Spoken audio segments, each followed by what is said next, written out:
With our simple free-to-play games, we made $42,000 this year. Hey guys, in this video we're going to break down how much money we made as a two-person indie game development studio releasing only free-to-play games. We'll also talk about what we did wrong, what actually worked, and what we will do to increase this number next year. We've been making games since 2019, and from mid-2020 until 2023, almost all of our income came from publishers, either per project or as a fixed monthly payment. That means our revenue did not come directly from our games, but from development funding. And while this strategy gave us some sort of security, as no matter how a game performed, we had our monthly costs covered, it also took away some sort of freedom and independence. And don't get me wrong, a publisher can help in the ideation and development phase, but it can also add noise to your vision. Jumping forward to 2025, we've now tested over 100 prototypes and all of them failed. Because our goal was, and still is, to release a truly successful game. Maybe something like the one we showed in one of our last videos. But despite all these failed prototypes, this year was actually the first year we went 100% independent. No publisher money, no funding, no fixed monthly payments. Everything you're about to see comes only from our games and the players who played them. So before we break down the numbers, let's look at our mistakes and learnings from this year. The first big learning we made this year is failure depends on the goal. While a game can be a failure in the eyes of a publisher, because publishers are usually looking for multi-million-dollar games or at least games that are profitable at scaling, and while they are not interested in games that just generate a few $100 monthly, having multiple games that generate a few $100 each month organically can actually cover a whole studio's costs. Making money as an indie dev is not only about one big successful game,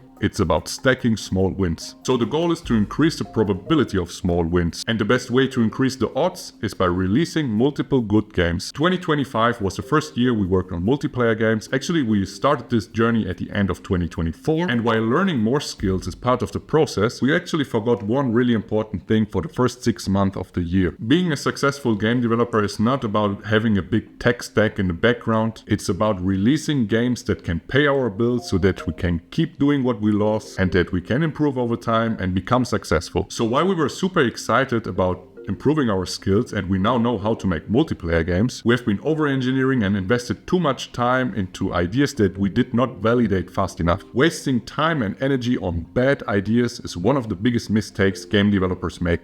To be fair, it took quite a while to get started with multiplayer games, but our second multiplayer game was actually made in 10 days as a game jam project, and we won the second place in the game jam. But instead of releasing and testing and validating the idea with real players, we kept working on it, adding more features, improving the code base, improving performance, blah blah blah, just to find out that the game is not that much fun and almost nobody wants to play the game in the first place, or not enough players. We were so focused on making a multiplayer game and only focusing on the technical aspect that we were just making a game that multiple players play without thinking about if the core loop is actually fun to play. Both multiplayer projects started as game jam projects, so the ideation time was very limited, but this was exactly the biggest problem. We did not invest enough time into the ideation phase. So when we will make another multiplayer game in the future, we will not try to just make a game that multiple players play, but we will think about a good, fun core loop in the first place. So our goal for the next year is to just ship more games. And in order to do so, we cleaned up our code base, organized our project, created reusable systems, prototype mechanics. We just over-engineered stuff without focusing on the real goal.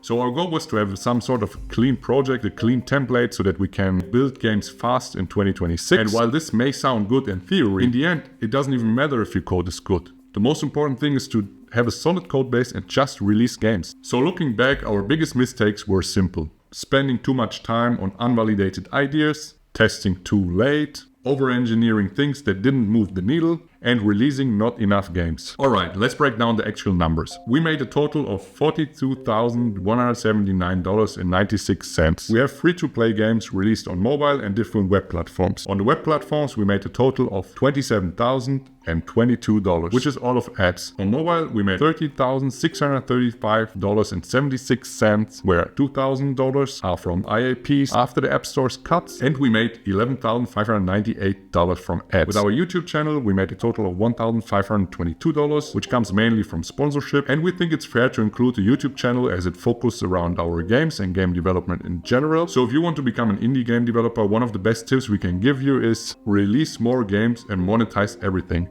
because the real power comes from stacking small passive income streams. While the number might not be very impressive, actually for the amount of work and hours we both put into this is pretty low. Just as a comparison, if we both work minimum wage in Germany for 12 euros an hour, full time for a year, we would have earned around 57,000 USD. So yes, financially we would have earned more doing anything else. But for us, 2025 was still a win because we have to look at where we're going and not where we're at. We started this whole journey in 2019 with $0, zero experience, paying our bills with credit cards, and now we are fully independent, making money from our own creations. And while the pressure is still high, it feels pretty good. And being a game developer is not only about making games, but also about an entrepreneurial lifestyle with all the ups and downs. And we can't be afraid of mistakes because we gotta make some. And especially as a game developer, one good idea can change everything, so we just need to keep going until we hit this one good idea. We thought about adding more income streams, but everything we add or everything we do costs us our most important assets, time and focus. We think it's really important to focus and master one thing first before diversifying too much and getting distracted by too much stuff. So our plan for next year to increase our revenue is to launch at least one successful game,